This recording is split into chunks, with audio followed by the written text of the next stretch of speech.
What is up, Houston Texans fans? Mello Mike here for the Bull Bash podcast of the Houston Texans fans, and it is Titans week. We're traveling to Tennessee to take on the Titans today, and let's be honest here.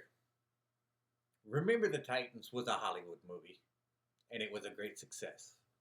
But these Titans are more closely comparable to the Little Giants. I mean, honestly, the rivalry thing for a lot of people down in Houston goes just simply to the Oilers jerseys. And, it is what it is. I would love for the Oilers history to be kept in Houston, in the city where it was made. That's my take on it. It belongs to the city of Houston. It doesn't belong to a single person. It's not something that, belongs to the Adams family. It belongs to the city of Houston because that's where the Oilers played. That's just my take on it. As far as the rivalry goes, I'm a professed Colts hater. The Colts are my rival just because of how they dominated the Texans. Whether it was Peyton Manning, whether it was Andrew Luck, when the Colts had great quarterback play, they dominated the Texans.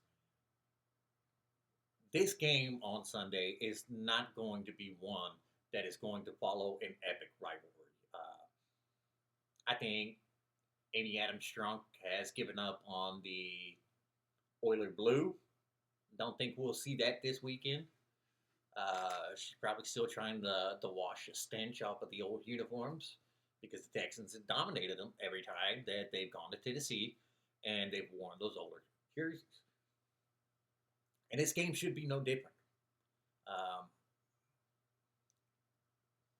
It's hard to pick with the Texans because the Texans have a history of losing to teams that they should not lose to. When you talk about that winless Carolina Panthers team, Bryce Young's rookie year, and we give them their first victory. That was a trap game. You talk about the Jets with Zach Wilson, trap game. The Falcons with Desmond Ridder, trap game. But do the Titans really fall into that category of a trap game? This is a big mismatch when you look at their offense versus our defense. This is the 31st ranked passing team and the 31st ranked rushing team versus the number one defense in the National Football League. All the Texans' horses are on that defensive side of the ball, and it is a huge mismatch. Starting up front with that front four of the Texans, Danielle Hunter, Will Anderson, coming off of a great showing last week. This week, you have a Titans offensive line, which is very, very shocking to me, that is struggling because Bill Callahan historically has been a great coach when it comes to the offensive line. He was the one that was responsible for that offensive line with the Oakland Raiders. Lincoln Kennedy, Barrett Robbins, Mo Collins, and all those guys. So for him to come out here and have to struggle is uncharacteristic of a Bill Callahan offensive line. And there's talent there. There's Peter Skoronowski, there's J.C. Latham, there's Lloyd Cushenberry, Kevin Zeitler, and those guys just have not meshed together.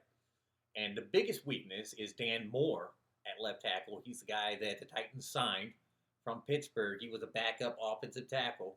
They overpaid for him in free agency, and he has been horrendous this year.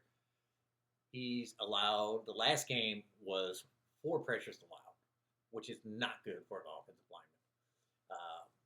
Poor Cam Ward has been getting pressured at a rate of 50%. Think about that. We've seen how bad it looks when C.J. Stroud was being pressured around 44, 46%. It does not look good. 50% pressures. The Texans on the year have allowed 17 sacks. The Titans have allowed 38 sacks. That is double what the Texans have allowed. They've rushed for like 81 yards a game. And then when you look at the passing attack, their leading receiver is the rookie Alec Iremaner from Stanford, who's got 2 touchdowns on the year. He leads the team in receptions and receptions yards. They are getting back Calvin Ridley. Chiga Conquero has not been much of a factor except for the underneath. And this offense has just not functioned at a professional level. Like I said, they look like what the little Giants were trying to do when they first put that team together, where everybody's running around, nobody knows what the other person is doing, there's no chemistry, there's no connection, and it just looks like bad football all the way around. And firing Brian Callahan, replacing him with Bo Hardigree, has done nothing to improve that. This Texans defensive line is going to eat when it comes to going up against that Titans offensive line. They're going to get penetration. They're going to be disrupted. They're going to be in Cam Ward's face all game long. There's not going to be any chance for the deep pass.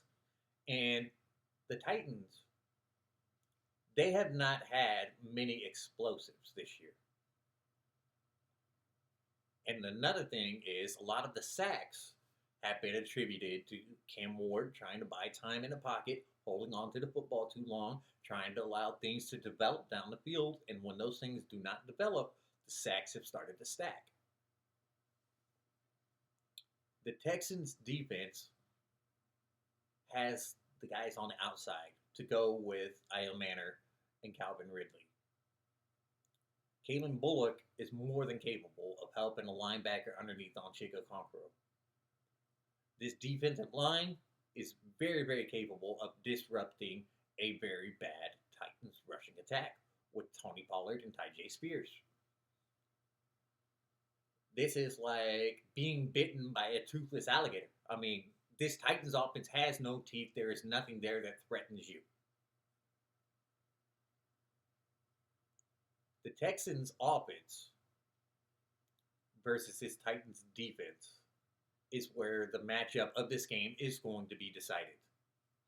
This Texans offensive line, the biggest threat to the Texans in this game is going to be those guys on that 3-4 front. And those guys that I'm talking about is T'Vondre Sweat and Justin Simmons. Jeffrey Simmons, I'm sorry, not Justin Simmons, the safety. My bad. But Justin Simmons has missed the last 2 games with a hamstring. And that is just one of the worst injuries for a professional football player, because you can feel good when you're going out there and you're practicing on it and feel good to go. And then when you get in the game and the hamstring gets warmed up, there's a tendency for that thing to kind of tighten up on you, and you can't predict it with any rhyme or reason. So you could see Jeffrey Simmons going in and out. You could see them just pull him out if that hamstring is not right. But according to, it's not Bo Hardigree. Bo Hardigree was calling the plays. I'm sorry. Mike McCoy is the interim coach for the Titans. That's my mistake. But he said that, Simmons is looking like he's going to play. He was a limited participant in practice, so he should be good to go. We'll see how that goes. Without Simmons, the Titans defense has not been able to stop the run. They are banged up in the secondary. L'Jarius Sneed, Xavier Woods, those guys landed on injured reserve. I think Mike Brown also. So the secondary is going to be Jalen Armour Davis and Darrell Baker. That if you didn't look that up, you're not going to know who those guys are unless you're a Titans fan. And you have Amani Hooker in that secondary. The Texans wide receivers, for once, are going to have a legitimate mismatch on their hands. And it's going to be up to Davis Mills and that offensive line to be able to take advantage of that mismatch and be able to see things open up for Nico Collins down the field, to see the young rookies, Jalen Noel and Jaden Higgins, get more involved in this. We could see Woody Marks getting some catches out of the backfield when that pressure starts to come. Up front, this offensive line has been getting reshuffled, and my personal opinion on this is what we need to do with this offensive line. With Trent Brown, he looked very, very good at right tackle. We're going to see if he can go this week. He was in a walking boot for most of the week. And if Trent Brown is good to go and Titus Howard is back, I don't like it any more than the next Texas fan does. I'm not a fan of moving a guy who plays better at one position than the other, because Titus Howard is playing at a Pro Bowl caliber level at right tackle.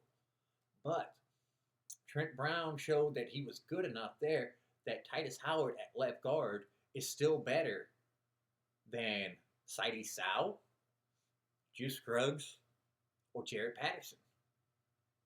And if you could solidify that left side with the run blocking there against those bigger defensive tackles that are on that 3-4 front, be able to get a push, you will be able to help out our center, Jake Andrews, against their nose tackle, Jeffrey Simmons, and be able to maybe get a push on him because Titus is a bigger frame than those other guys mentioned. He's a guy that can give you push. If you remember last year at the end of the season when he was playing left guard, excuse me, and Laramie Tunsil finally decided that he was going to start run blocking. That left side was where the bread and butter of Bobby Slowick's running game was coming from, and Joe Mixon was getting the majority of his yards.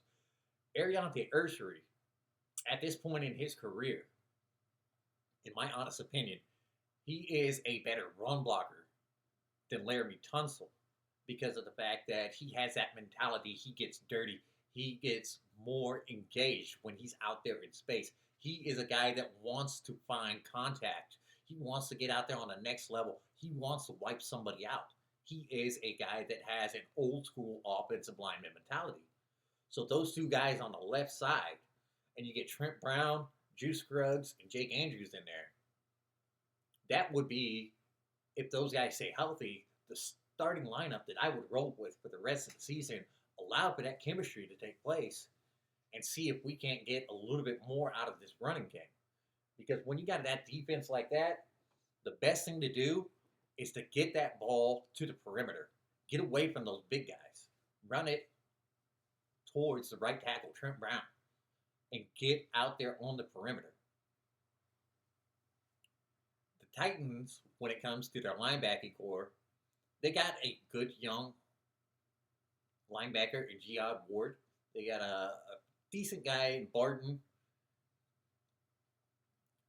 But they're getting Arden Key back, who's going to be their second rotational rush piece. And, you know, the leaders on this line when it comes to sacks was Jeffrey Simmons with 4.5. They traded away Draymond Jones, and he was also tied for the league with 4.5 sacks. So there's not much that they can threaten you with outside of those two big defensive tackles pushing that pocket. And what the Texans have got to do is move the pocket for Davis Mills. Get him away from that interior pressure that's going to be coming from the big boys.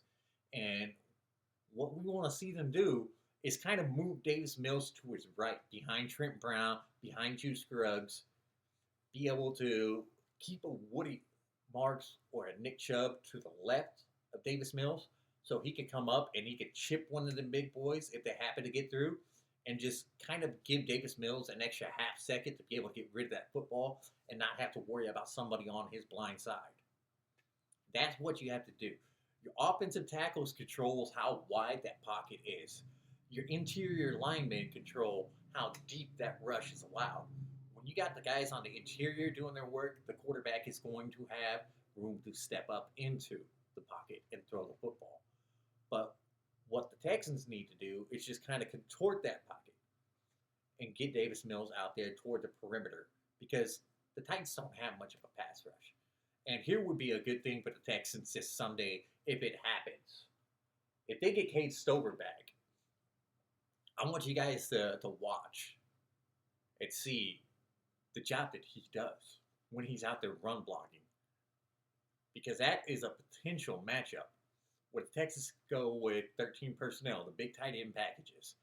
Not have to rely so much on that jumbo formation that they've been using. Get Cade Stover out there, get a good seal on that right end,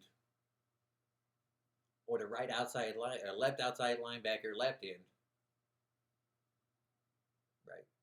Yeah. And be able to get that edge, get to the second level, get the explosive runs out there. Also, look at it. You're going to have a good mismatch with tight ends over the middle against those linebackers. Dalton Schultz, Cade Stover, if he's available, Woody Marks, receivers. underneath, the Texans have weapons to threaten this Titans defense with. Now, if it comes down to it and the pressure is too much, if the Texans can get a drive to get them in there, I mean, the Texans could kick them to death with field goals. So is it a trap game? No. But at this point in the season, with the Texans' record being what it is, we're trying to get back to 500. We're 4-5 right now. Every game feels for us fans as a must-win game. And the games that you need to take care of, like this game, are padding, because you cannot afford to lose this game and then go and lose a game against a Buffalo Bills, lose a game against the Kansas City Chiefs. The schedule getting progressively more difficult. The teeth of our schedule is on the back end. 2 games against the Colts, a game against the Chiefs, a game against the Bills. We have to start stacking wins. We have to start beating teams that are good football teams for the Houston Texans this season. So that is my breakdown for you guys. And let me know, what do you feel about this game? Is this a trap game? Do you feel like the Texans could come out and win? Drop me some scores, your predictions down there in the comment section, and let me know. How do you feel about this rivalry? Do you feel like Amy Adams Stank is the Texans' chief rival? Or do you have another team in mind? Maybe you feel it's the Colts like me. Maybe you feel it's the Jaguars. You just hate those whiny, sniveling bastards down there in Jacksonville. I mean, who knows? You know, I'm not going to go as far as Seth Payne does and call them illiterate, inbred bastards. That's one of my favorites. Seth Payne calls every single fan base that. And it cracks me up every time. I love Seth Payne. Shout out to the guy, man. He's Texans legend. You know, just somebody that's great to follow if you're not. He does great football breakdowns and stuff like that. And, you know, this Sunday, let's hope for that Texas victory. Throw them up. H is up. Go Texans. Let's go in there. Let's snatch that victory in Tennessee, and let's embarrass the Titans again. I would love to see another shutout, just like that 26-0 beatdown we dropped on them. I mean, it's the Titans, man. Go show them who your daddy is. Show them who will remember the Titans after we're done with them.